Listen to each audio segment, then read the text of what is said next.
Bonjour à vous tous et bienvenue à la prédication de la parole de Dieu. Bienvenue à cette charge biblique qui cherche à nous orienter dans les voies du Seigneur. Bienvenue à cet encouragement de porter du fruit pour la gloire de notre Dieu. Et effectivement, ce matin, notre thème, c'est la joie par l'Esprit. La joie par l'Esprit. La joie du Seigneur qui vient de son esprit. La joie qui est produite lorsque le chrétien est spirituel. Lorsque l'enfant de Dieu se soumet à la direction du Saint-Esprit et qu'il permet à l'Esprit de Dieu de se manifester dans sa vie et dans son quotidien. Cherchons ensemble un beau passage des Écritures dans l'Épître aux Galates, au chapitre 5, pour considérer ensemble la joie de l'Esprit pour chacun de nous. La joie que l'Esprit veut produire dans chacune de nos vies, dans Galates au chapitre 5, à partir du verset 16. Galates chapitre 5 au verset 16. Paul dit, « Je dis donc, marchez selon l'Esprit, et vous n'accomplirez pas les désirs de la chair. » Oh, quelle belle promesse! Car la chair a des désirs contraires à ceux de l'Esprit. Et l'Esprit en a de contraire à ceux de la chair. Ils sont opposés entre eux, afin que vous ne fassiez point ce que vous voudriez. Si vous êtes conduits par l'Esprit, vous n'êtes point sous la loi. Verset 19. Or, les œuvres de la chair, la manifestation de la chair, sont évidentes. Ce sont la débauche, l'impureté, le dérèglement, l'idolâtrie, la magie, les rivalités, les querelles, les jalousies, les animosités, les disputes, les divisions, les sectes, l'envie, l'ivrognerie, les excès de table et les choses semblables. Je vous dis d'avance, comme je l'ai déjà dit, que ceux qui commettent de telles choses, puis le temps c'est continuel comme style de vie, n'hériteront point le royaume de Dieu. Mais le fruit de l'Esprit, c'est l'amour, la joie, la paix, la patience, la bonté, la bienveillance, la foi, la douceur, la maîtrise de soi. La loi n'est pas contre ces choses. Ceux qui sont à Jésus-Christ ont crucifié la chair avec ses passions et ses désirs.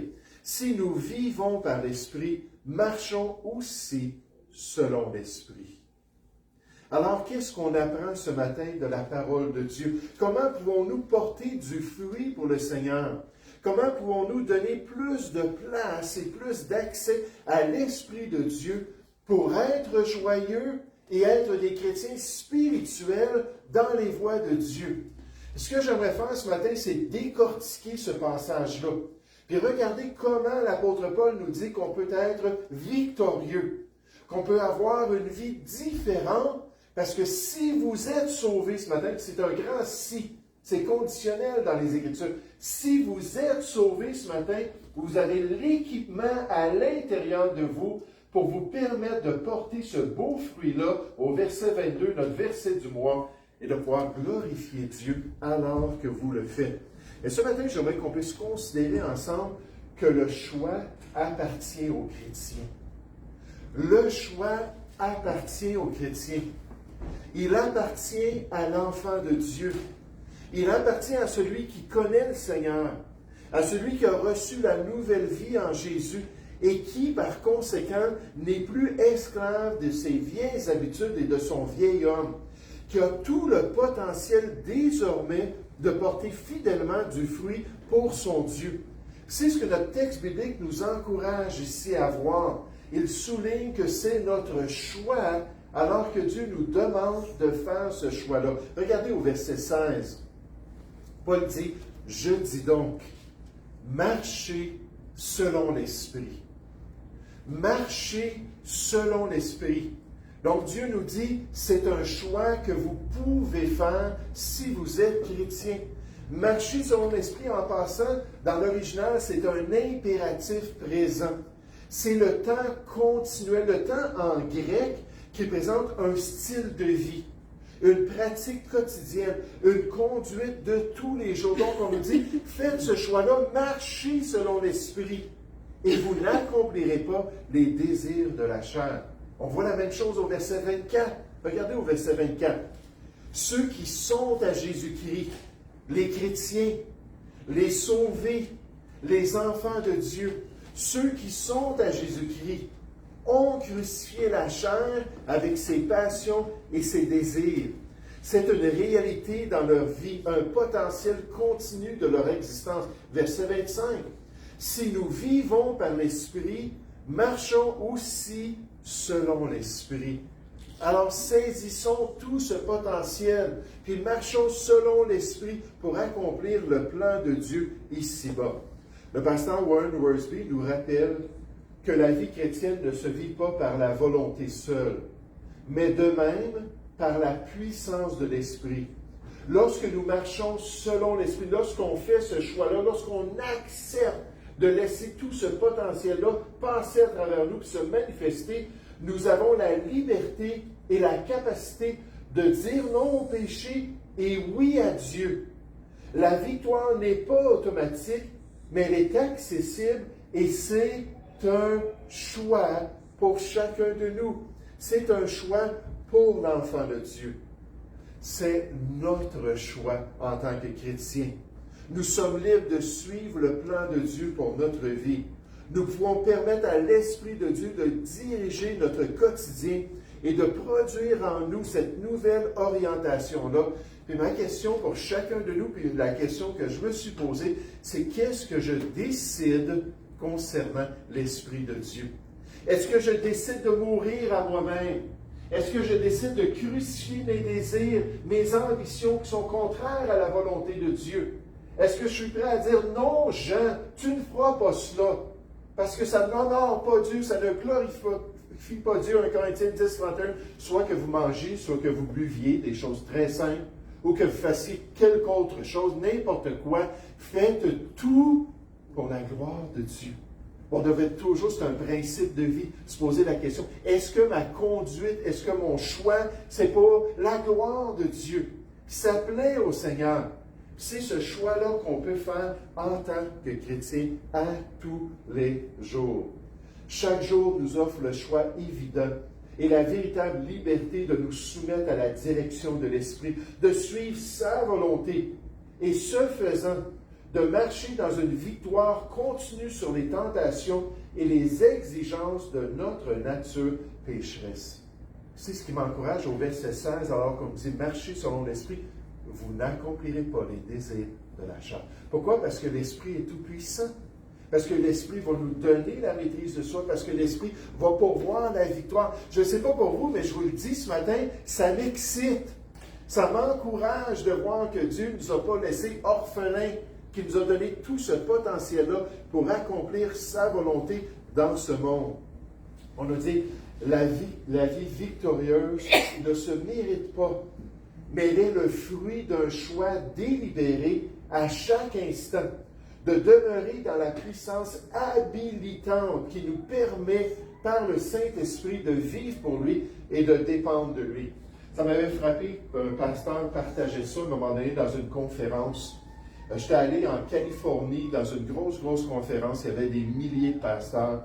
Puis c'était une conférence annuelle. Cette année, probablement que je vais y aller aussi. Puis la raison pour cela, c'est que en tant que missionnaire, je suis supposé de retourner faire un rapport aux églises qui nous soutiennent. On a 50 églises qui nous permettent d'être à temps plein et de servir le Seigneur sans que j'ai un travail séculier. Mais dans leur constitution, ces églises-là exigent que les missionnaires reviennent après 4 ou 5 ans pour faire un rapport. Comme on le voit dans le livre des Actes, Paul revenait toujours après chaque voyage à l'église d'Antioche et disait « Voici ce que Dieu a fait à travers nous ». Et donc, je dois retourner, mais malheureusement, à cause des circonstances, tout cela, il y a des églises, ça fait 25 ans qu'on n'est pas retourné visiter. Puis la plupart, ça fait plus de 20 ans. Puis ils nous tolèrent, puis ils nous tolèrent, puis ils nous tolèrent. Mais quand je vais dans une conférence comme ça, les pasteurs, plusieurs de ces pasteurs-là sont là, ça me permet de les rencontrer. Une fois, au lieu de partir pendant des mois, imaginez aller visiter 50 églises. Une église peut-être ou 2 par dimanche, puis le mercredi soir. Alors, je serais parti pendant des mois faire ça.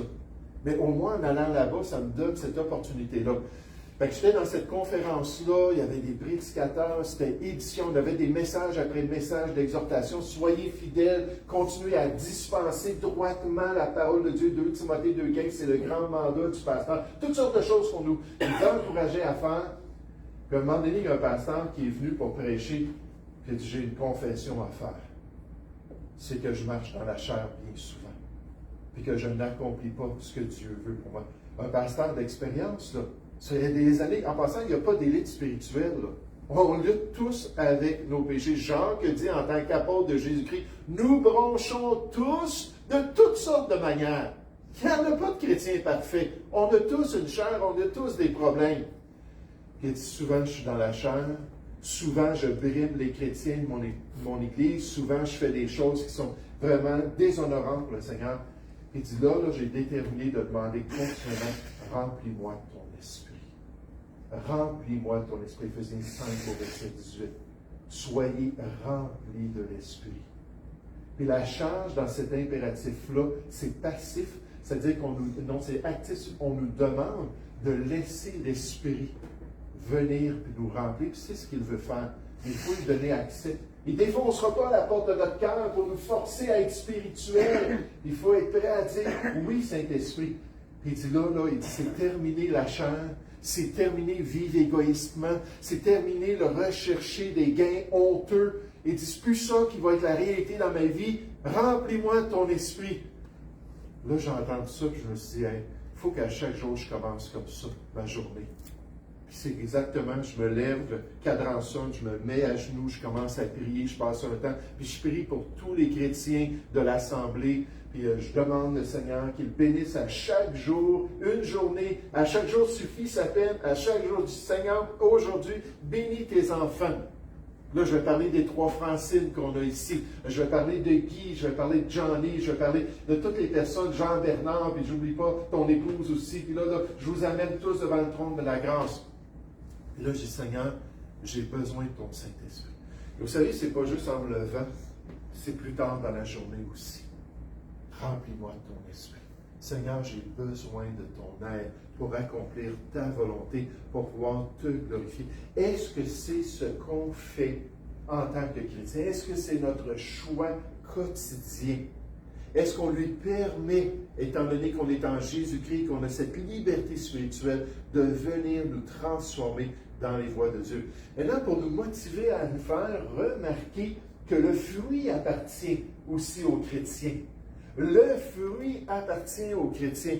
Le résultat de nos choix quotidiens, la récolte de ce qu'on sème dans les voies du Seigneur, soit malheureusement pour le vieil homme, parce que ça c'est une réalité, ou pour le nouvel homme. Puis qu'on est prêt à vraiment semer pour le nouvel homme. Puis Dieu nous dit clairement ce matin, ne vous y trompez pas. Ne vous séduisez pas, ne vous mentez pas à vous-même. Ne vous y trompez pas. On ne se moque pas de Dieu. Ce qu'un homme aura semé, il le moissonnera aussi. C'est la loi spirituelle de la semence dans la vie de l'enfant de Dieu. Il le moissonnera aussi. Celui qui sème pour sa chair moissonnera de la chair la corruption. Celui qui sème pour l'esprit moissonnera de l'esprit la vie éternelle. Vous savez, des fois, quand je travaille avec des gens, puis moi, c'est la même chose dans ma propre vie, puis je vois que ces chrétiens-là, des fois, des nouveaux chrétiens, ou des fois, les chrétiens de longue date, ont des faiblesses ou des tendances, on appelle ça des péchés habituels. Hein, c'est tellement habituel là, que c'est pris en nous. Là. On a besoin d'un miracle pour être libéré, pour que les chaînes de notre dépendance tombent, puis qu'on soit enfin libre. Jérémie, qui avait dit que le peuple était tellement tortueux, leur cœur était tellement méchant, pose une question dans Jérémie 13, 23. Il dit, le léopard changera-t-il ses taches? Hein, puis ensuite, l'Éthiopien changera-t-il la couleur de sa peau?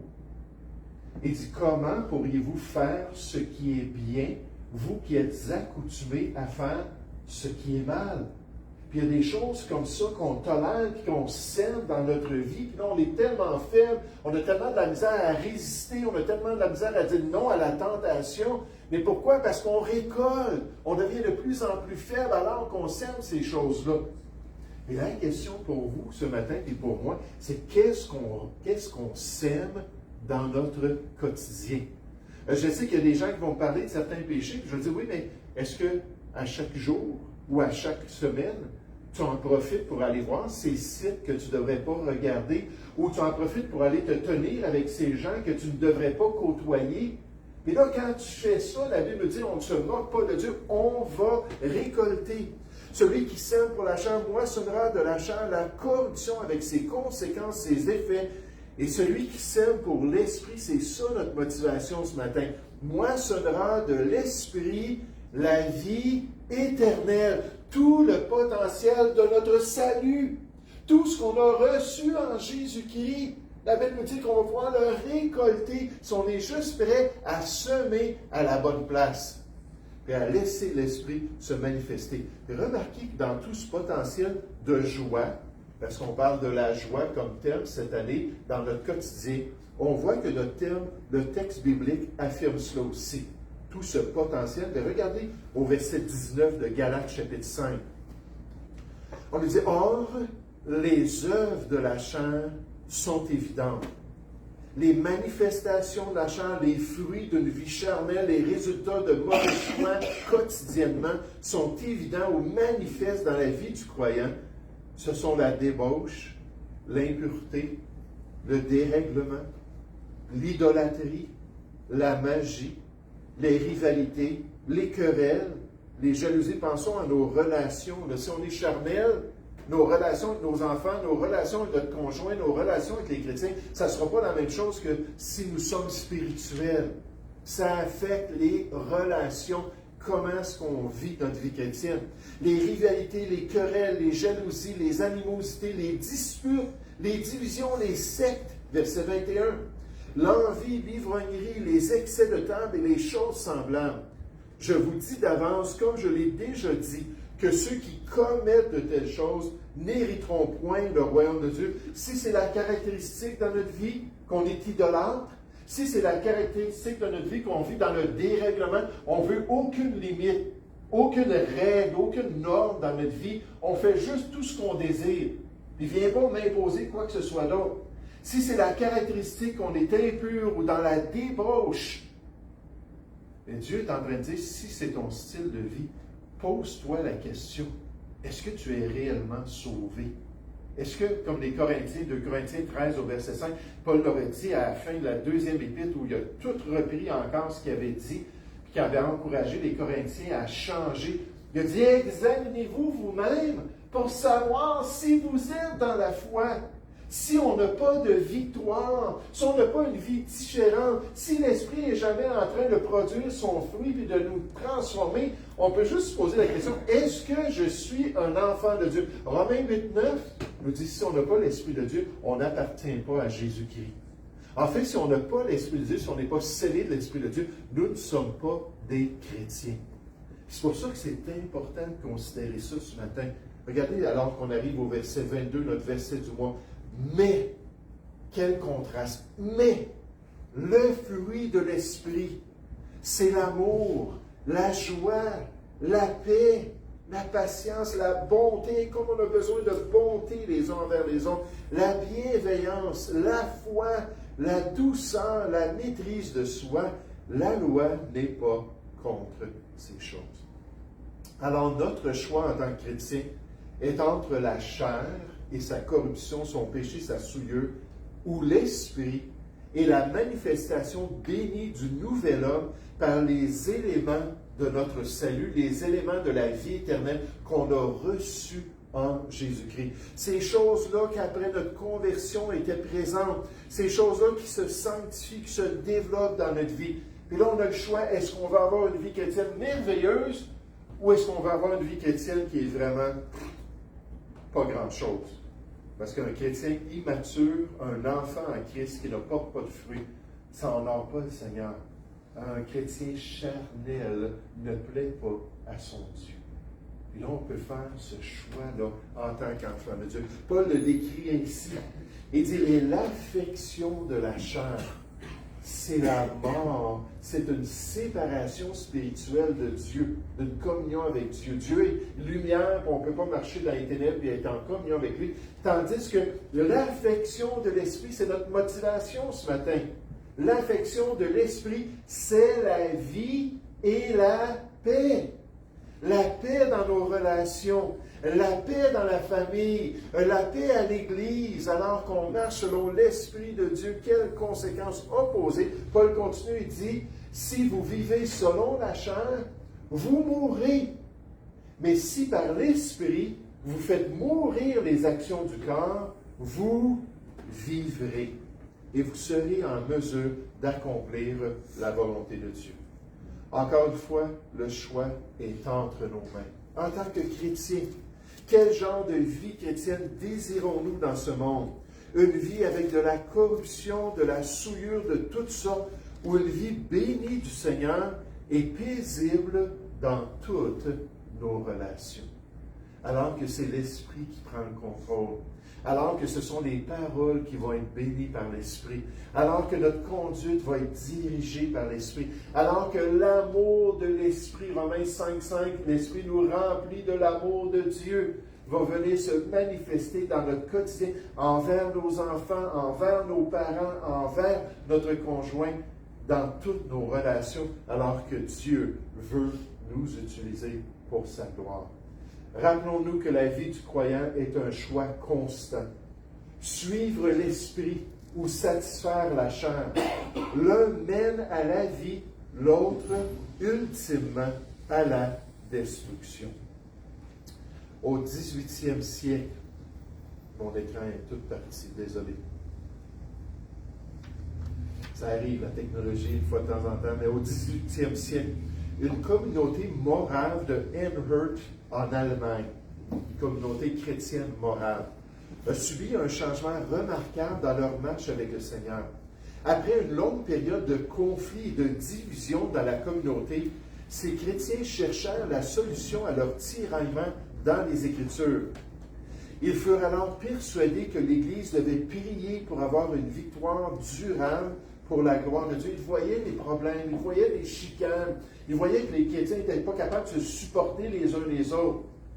Là, ils ont dit, là, il faut vraiment qu'on passe du temps dans la prière. Vous savez, c'est pour ça que je vous demande de prier pour moi, comme moi aussi je prie pour vous. Puis on devrait continuellement être en train de demander que Dieu nous bénisse, nous guide et nous accompagne.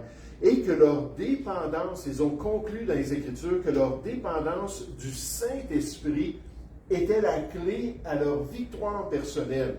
Cette communauté chrétienne fut rapidement changée. Et grâce à cet accent sur la prière continue et sur la nouvelle vie qui se trouve en Jésus, elle peut manifester une grande unité et une ferveur extraordinaire qui devint tout un témoignage pour le Seigneur. Lorsque les croyants prient et dépendent de leur nouvelle vie par l'Esprit, rien n'est impossible à Dieu. Et tout est possible dans leur marche avec le Seigneur. Et est-ce que c'est quelque chose qu'on désire réellement? Vous savez, l'église où mon gendre assiste avec ma fille puis Elliot, mon petit garçon, viennent de vivre une période très, très difficile. Et le pasteur qui était là depuis 11 ans a quitté l'Assemblée. Et lorsqu'il a quitté l'Assemblée, non seulement de sa part, mais aussi des gens qui étaient présents, il y a beaucoup de choses qui sont remontées à la surface. Des mécontentements, de la jalousie, une amertume. Et vous savez, il n'y a aucune église parfaite, il n'y a aucun dirigeant parfait, puis il n'y a aucun membre de l'église qui est parfait. Et c'est pour ça qu'on doit voir les choses selon les Écritures, puis comment est-ce que Dieu nous demande d'aimer les frères, puis de se supporter les uns les autres, de se pardonner les uns les autres, puis de continuer à marcher ensemble. Et comme c'était triste alors qu'on recevait les rapports, eux, ils étaient ici pour notre club biblique de vacances. Tout cela, ça se passait à ce moment-là dans leur assemblée. Là, ils avaient des téléphones de telle et telle personne qui appelait pour parler contre le pasteur, telle autre personne qui appelait pour parler contre tel autre dirigeant, le pasteur qui l'appelait pour dire toutes les choses qu'il était en train de vivre. Puis là, lui, il était là, puis Oui, c'est quelqu'un qui a été mis à part pour le ministère, puis qui a été même dans le ministère pendant un nombre d'années. Là, il était assistant. Là, il disait, allez le voir, parlez-vous. Venez pas me parler à moi de ce qui se passe là-bas, mais allez le confronter, puis parler avec lui, puis discuter. Puis qu'est-ce qui était triste, c'est qu'à travers tout cela, surtout avec le départ du pasteur, ça a été connu dans la communauté. Là, cette église-là, qui était là depuis 125 ans, si je ne me trompe pas, là, sa réputation a pris tout un coup, puis l'évangile qu'il prêche aussi a pris tout un coup. Puis comme ce n'est pas nécessaire, comme ça ne devrait pas se produire si on marche selon le Seigneur. Est-ce qu'on désire sincèrement une vie victorieuse en Christ? Est-ce qu'on veut voir ces beaux fruits-là dans notre marche avec Dieu? Est-ce qu'on choisit de coopérer avec l'Esprit de Dieu dans notre vie? Et si c'est le cas, alors Dieu peut faire de grandes choses dans chacune de nos vies. 2 Pierre 3,18 nous dit que l'Esprit de Dieu peut chaque jour nous transformer de plus en plus à l'image du Seigneur Jésus, vers la stature parfaite de Christ. Ça, cette sanctification-là, alors qu'on coopère, alors qu'on laisse l'Esprit agir dans notre vie, c'est accéléré pour qu'on devienne de plus en plus comme Jésus-Christ et qu'on puisse l'honorer. Et en terminant ce matin, j'aimerais juste terminer avec une note positive sur la bénédiction qui appartient aux chrétiens. La bénédiction qui appartient aux chrétiens. Lorsque l'enfant de Dieu suit le Seigneur, lorsqu'il obéit au plan de son Dieu, lorsqu'il vit une vie spirituelle par la puissance de l'Esprit de Dieu, alors il peut recevoir la plénitude d'une bénédiction que Dieu lui réservait. Le genre de vie chrétienne que Dieu voulait développer en lui, qu'il voulait manifester dans son quotidien. Quand il fait ce choix-là, puis il dit, remplis-moi de ton esprit, Seigneur. J'accepte de mourir à moi-même. J'accepte d'être un outil entre tes mains. Que mes membres soient un instrument de justice, Romains 6 au verset 15, au lieu d'un instrument d'iniquité. Puis que mon corps, qui est le temple du Saint-Esprit, puisse t'honorer. Et quand on fait ça, Dieu peut se manifester. Regardez encore dans Galates chapitre 5, au verset 16, quelle bénédiction. Je dis donc, marchez selon l'Esprit. Notre conduite, notre marche, la direction de notre vie, marchez selon l'Esprit et vous n'accomplirez pas les désirs de la chair. La chair n'est jamais irradiée dans le Nouveau Testament. Elle ne disparaît pas tant qu'on n'est pas dans la gloire. Et ça, je remercie le Seigneur. Quand je vais quitter ce monde et je vais m'en aller dans le royaume de Dieu, ma vieille nature ne sera plus là. Puis là, je vais être dans la plénitude de la joie, je vais être dans la plénitude de son fruit, je vais être dans la plénitude de l'adoration, je vais être dans la plénitude de l'amour pour Dieu. On va avoir une connexion parfaite rendue là. Mais entre-temps, l'Esprit peut nous permettre d'être victorieux par l'Esprit, qu'on puisse faire mourir ces désirs-là qui sont contraires à la volonté de Dieu. Regardez au verset 18. Si vous êtes conduits par l'Esprit, vous avez fait ce choix-là, vous n'êtes point sous la loi. Et Paul revient à ça à quelques reprises dans l'Épître aux Galates. Qu'est-ce que ça veut dire? Vous avez toute la capacité, toute la puissance que la loi n'offrait pas aux croyants. Là, ce n'est pas juste des instructions sur des tables de pierre, comme on a vu dans le tabernacle, tout ça. Là, c'est des instructions qui viennent de l'intérieur et une liberté de pouvoir accomplir la volonté de Dieu. Là où est l'Esprit, encore dans 2 Corinthiens, on nous dit au chapitre 3, au verset 17, je pense, là où est l'Esprit, là est la liberté. La liberté de faire ce que Dieu veut. Verset 22.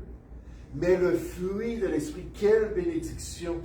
C'est l'amour, la joie. Est-ce qu'on veut plus d'amour, plus de joie? La paix, la patience, la bonté, la bienveillance, la foi, la douceur, la maîtrise de soi. C'est extraordinaire dans la vie du chrétien. C'est une manifestation bénie dans son quotidien. La loi n'est pas contre ces choses.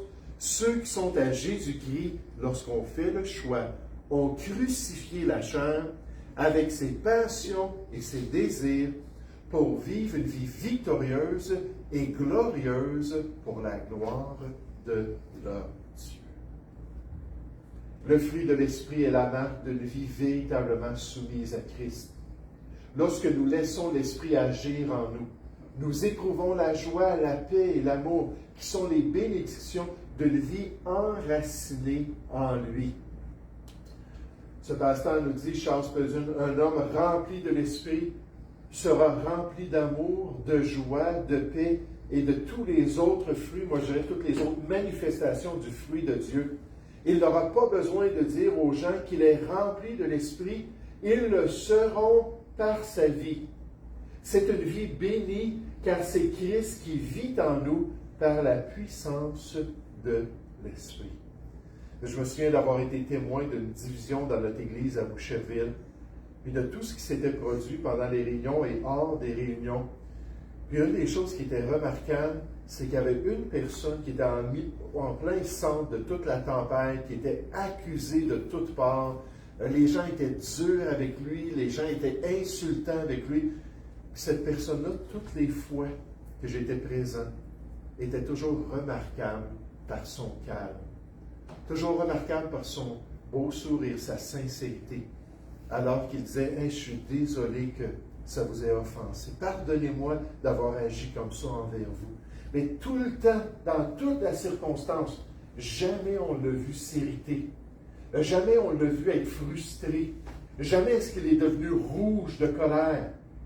Tout le temps, il y avait cette manifestation-là du contrôle qu'il laissait à l'Esprit de Dieu faire dans sa vie. Et vous savez, moi, je suis une personne qu'on pourrait dire sanguinaire. C'est mon type pas mal. Je suis une personne colérique. Et pourtant, quand l'Esprit est au contrôle, je peux cogner au pas, puis parler à quelqu'un qui dit « Je veux rien savoir de ton affaire, toi, puis va-t'en, puis ainsi de suite. » Je dis « Oui, je comprends. J'étais là, moi aussi. Peut-être un jour, vous changerez. Je peux juste vous laisser quelque chose à méditer. Laisse-moi tranquille, va-t'en. » J'ai dit « Ben, bonne journée. » Vous savez pourquoi je suis capable de faire ça? Parce que c'est l'Esprit qui le fait à travers moi. Et j'aimerais dire que c'est toujours le cas. J'aimerais dire qu'en tout temps, je suis gentil et j'ai une maîtrise de soi. Mais à chaque fois que je choisis de dire oui, je veux la puissance de l'Esprit de Dieu. Ce n'est pas un esprit de timidité que Dieu nous a donné, c'est un esprit qui nous remplit de force, d'amour et de sagesse. De Timothée 1,7. Cet esprit-là est là en nous en tout temps. Et Dieu veut qu'on choisisse de pouvoir le laisser nous contrôler. Combien d'entre nous, ce matin, on aimerait ça changer? On aimerait ça être encore plus rempli quotidiennement de la présence de Dieu. Est-ce qu'il y a du monde qui lèverait la main, puis je suis le premier, même je lèverais deux mains, qui serait prêt à dire, oui, moi je veux vraiment que Dieu transforme ma vie. Je veux vraiment que Dieu me donne plus de victoire, puis je vois les mains, puis qu'il me donne plus de capacité spirituelle, puis qu'il me permette de glorifier Dieu dans ma conduite et dans ma vie chrétienne. Alors, on va aller ensemble au trône de la grâce. Puis tous ensemble, on va dire, Seigneur, agis en moi. Permets-moi d'être rempli de ton Saint-Esprit, de marcher selon l'Esprit pour ne plus accomplir ce qui est contraire à ta volonté. On le fait maintenant dans l'Église, un bon début de semaine. J'encourage à le faire quotidiennement. Seigneur, viens et agis en moi. Nous allons prier ensemble. Père Céleste, je te remercie pour ce beau passage des Écritures. Je te remercie pour notre verset du mois, le verset 22 de Galates 5. Je te remercie pour la manifestation, même que tu nous révèles de notre vieil homme, notre vieille nature, qui a été crucifiée avec Jésus-Christ lorsqu'on s'est tourné vers lui. Mais Seigneur, qui est toujours présent et qui essaie toujours de nous détourner de toi et de nous faire des choses qui sont contraires à ta volonté. Mais Seigneur, tu nous dis marchez selon l'Esprit, choisissez. Vous êtes libre, vous pouvez le faire. Et ce matin, on est excités de tout le potentiel, on est excités de toute cette transformation.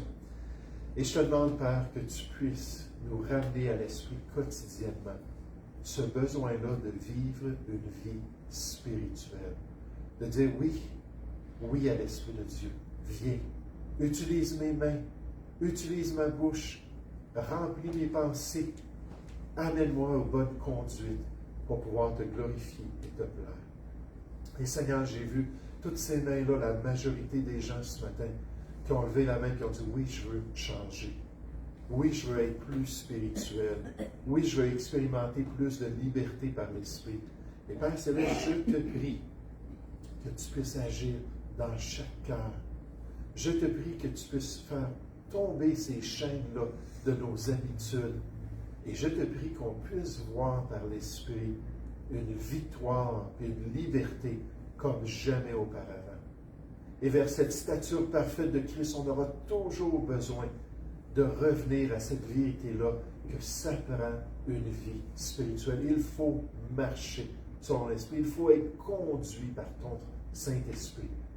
Et Père Céleste, transforme nos relations, transforme notre témoignage, transforme notre communion fraternelle et permets-nous d'accomplir toute ta volonté. Nous te prions ce matin, au nom du Seigneur Jésus. Amen.